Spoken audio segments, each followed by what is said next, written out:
Hello, we're going to talk about the policy changes created to cope with COVID-19, specifically the CoC moratorium and HUD waivers.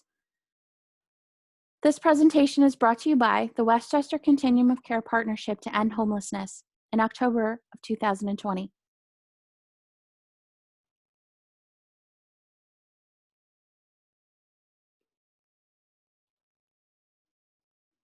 The Westchester Continuum of Care Partnership to End Homelessness has made changes to our policies, creating a moratorium on certain time constraints within our existing coordinated entry policy. This is to help clients and staff continue to move forward with the housing process during the COVID-19 state of emergency. The U.S. Department of Housing and Urban Development has also provided 5 waivers to their existing requirements regarding documentation. It's important to note that the expiration dates vary by individual HUD waiver.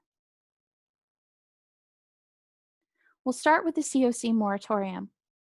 Effective beginning April 9th of 2020 through the end of the declared state of emergency in Westchester County. In order to assist clients, shelter staff, and housing providers as they face the new challenges brought about by COVID-19, the CoC Board is commencing an immediate moratorium on all denials by housing providers on the basis of lack of client response and lack of client documentation from shelters and CE assessors.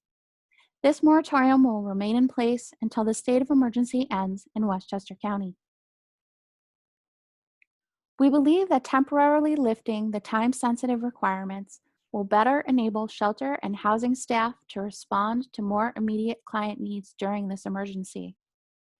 The affected policy stipulations related to time, which are waived to facilitate this moratorium are: coordinated entry assessors, shelters, and homeless outreach workers are currently required to provide documentation on referred clients within 10 days. This will be waived. Housing providers are currently granted 2 weeks to connect with clients. This will be waived. And clients are currently limited to 2 weeks to respond. This will also be waived.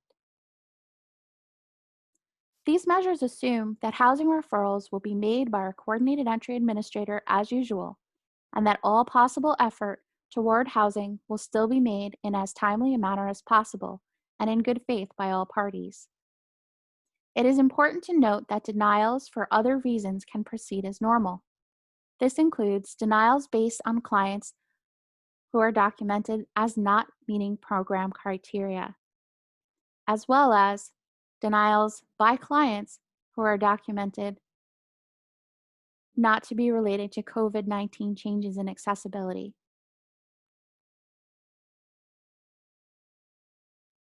HUD waivers. Effective beginning October 10th, 2020. The end dates on these waivers vary by individual waiver. Waiver 1, fair market rent limit. The FMR restriction on rent subsidies for individual units for leasing projects is waived for any lease executed beginning October 10th of 2020. Leasing project rent amounts may exceed the 2021 FMR, but must still be certified as reasonable rents. This waiver expires on December 31st of 2020. Waiver 2, Housing Quality Standards Initial Inspection of Units. Requirements for HQS inspection before providing assistance on behalf of a program participant is waived beginning October 10th of 2020.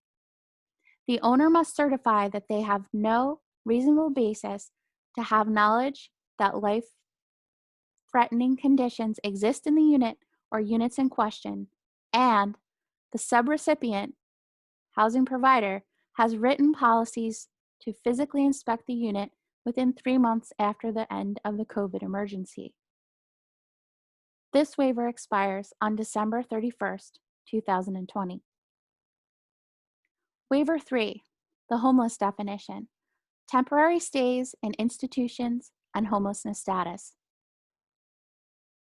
An individual who meets the definition of homelessness by residing in a shelter or on the street retains homeless status and may go directly into COC housing throughout stays in institutions up to 120 days. Prior to this waiver, the limit was 90 days. This waiver expires on March 30th, 2021. Waiver 4, Disability Documentation for Permanent Supportive Housing. COC projects may enroll clients without a certification of disability by a state licensed professional. Housing provider intake workers are instead allowed to certify the disability by observation, or the client may self-certify in writing at enrollment. In effect, no homeless persons should be delayed in access to housing because they are waiting for the certification of disability from their treatment professional. This waiver should only be employed in cases where required documentation will be feasible to secure once the COVID-19 emergency is over. To ensure this, subrecipient housing providers are required to receive approval from their HUD grantee before housing an individual or family using this waiver. This waiver expires when the COVID-19 state of emergency ends. Waiver 5, Coordinated Entry Annual Planning and Stakeholders Meeting. Normally, all COCs must hold a forum to solicit feedback on coordinated entry from clients in participating projects. This waiver expires on September 30th of 2021. Your COC admin team is available to help you with any questions or with the implementation of any of the waivers that are discussed in this presentation. Your coordinated entry staff includes Jo Marie Tarhoon, Coordinated Entry Administrator, Craig Wong, DSS Program Administrator, and Allison McSpadden, Systems Manager. Also available to you through our Westchester County COC are co-chairs Carl Bertrand and Annette Peters-Ravulo, as well as Program Specialist Yoav Spiegel. Please take us up on our offer to help you out with questions about these waivers and how you can use them to help clients.